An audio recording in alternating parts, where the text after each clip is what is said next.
Now we are going to study the basic range. So what is range? Range is equals to C delta T by 2. Now what is delta T? First of all, what is range? This is my antenna which is going to transmit the signal to the target to determine the range and the location of my target. Okay, so this antenna will going to transmit the signal. It can be in the form of pulse or continuous wave. Okay, so transmitted signal from the earth station to the target is having a specific time, okay, and specific frequency. So the signal is going to be transmitted from the earth station, or we can say the radar antenna, to the target, and the signal is going to be reflected back to the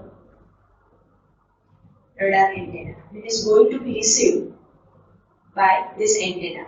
So this reflected signal is known as the echo signal. Alright. We are going to calculate the time delay between the transmitted signal and the echo signal. Right. So that total time is called the delta T. Alright. C is the speed of light. So we are able to calculate what is the range of my target or range of my radar. How far my radar is located or placed in the atmosphere. Okay. So this is the basic radar range. Now let us calculate one example based on this basic radar range equation. The question is, how far away is a contact if it takes a 33 microsecond for the pulse to detect? So we can say that delta T is given 33 microsecond. Alright. The value of C that we know that 3 cross 10 raised to 8 meter per second. R is equals to C delta T. That is delta T stands for total time. It is already given. 33 microsecond is required if it contacts the target. Okay. Delta T is total time divided by 2. So I can say that the total range is 4.95 km by solving this equation. So what is the use of it? We can say that my range of my target is up to 4.95 km. That means after 4.95 km, my radar is not able to detect any object or any target.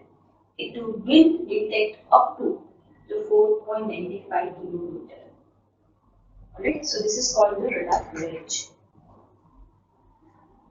So there are total 3 types of radar range. One can be minimum range, unambiguous range, and the range resolution. There are 3 terms.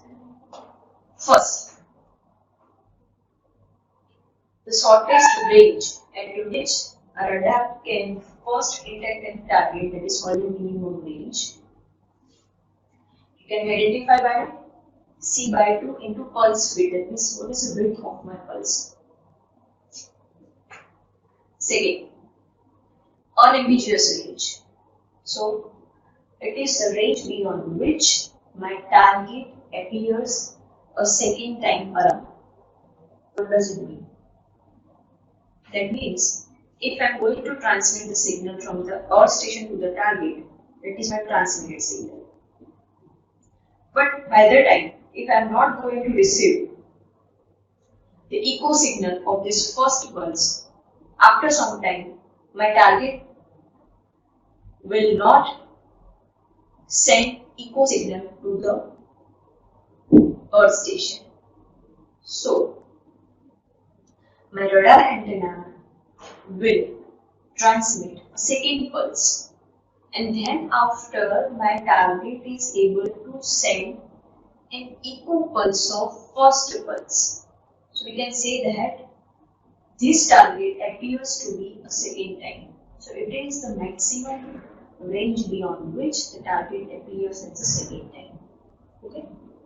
And third, what is the range resolution?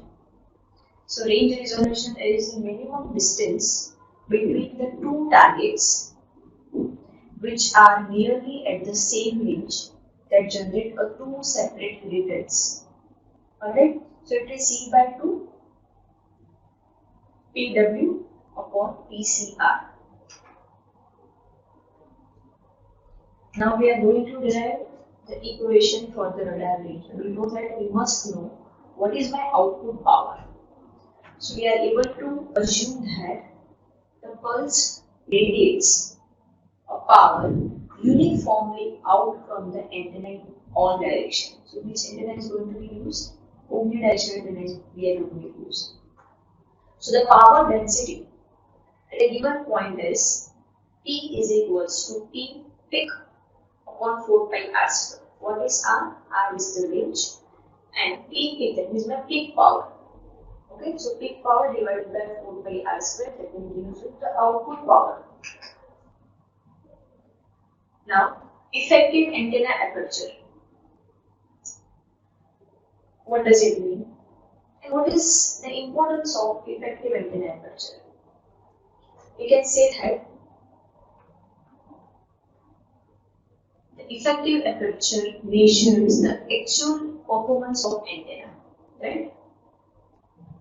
Both transmitter and the receiver antenna. Larger the aperture, better the radar's performance. It can be a physical aperture or the effective aperture, right? If the physical aperture is large of my antenna, that means it can receive the signal. Reception of signal capability will be going to increase. But there is a no antenna which has efficiency of 100%. Right? Always be a less than a 1. Okay. So what is the effective aperture? Effective aperture AE, that is equals to the antenna efficiency multiplied by the antenna physical area. Alright, that is AE. Now what is directional gain? The omnidirectional beam which spreads spherically in the surface area of 4 pi r square. Right? So we can say that the directional beam or the surface area, it can have two angles. One is vertical, that means r phi, another one is r theta, that is a horizontal angle. So directional gain is the maximum radiation intensity divided by the average radiation intensity. If we can say with respect to power, so it can be a maximum power per steradian divided by a total radiated power by an isotropic antenna. Alright? So based on the dimension and the shape of the antenna, we are able to derive the directional gain. Right? So GB, that is directional gain, is equals to 4 pi r square upon r square theta phi, theta into phi. Right? So r square is going to be divided, it can be cut. So final directional gain is 4 pi upon theta phi. Alright? Now, what is the importance of power gain? We can also say simply a gain, right? So the power out with respect to the signal losses between the transmitter and the receiver, we can say this is my power gain. Okay? We know that for radar antenna, theta is equals to k lambda upon L.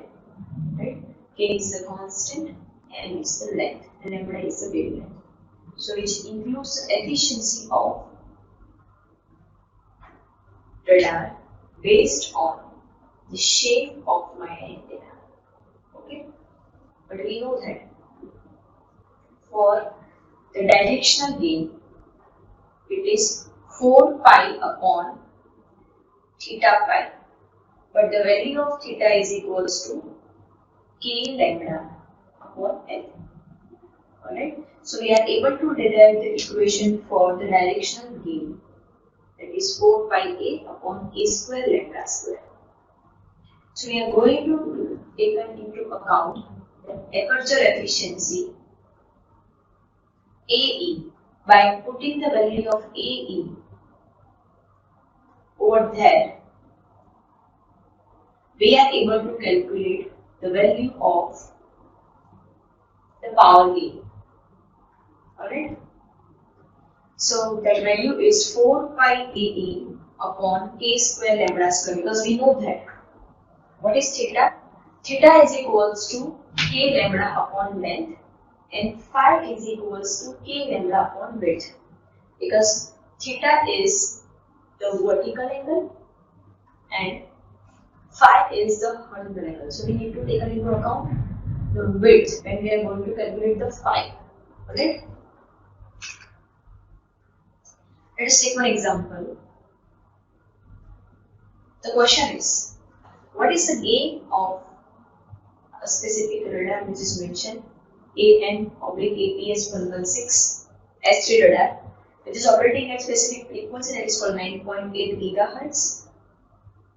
The antenna is 1.07 meter wide and 0.61 meter height, that means length, with an efficiency estimated at 77%.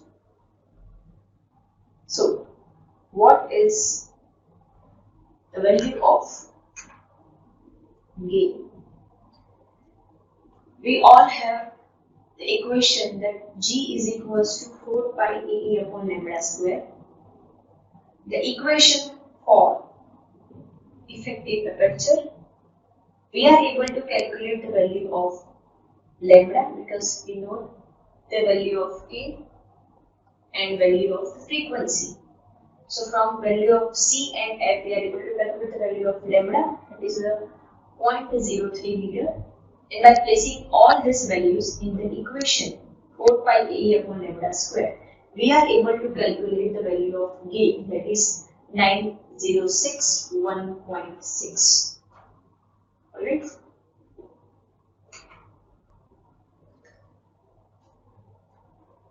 So over here, from chapter number 1, if you have any question, you can ask me at any time on my below email ID. So in this section, we have covered what is radar, where it is used, what is the full form of radar, then how we are going to transmit the signal from the radar to the target, the basic radar range, the radar range equation, and how to calculate the directional gain and the gain of any radar. Okay? But still, if you are able to find any question, you can ask me at any time on my email. Till then, thank you for your attention.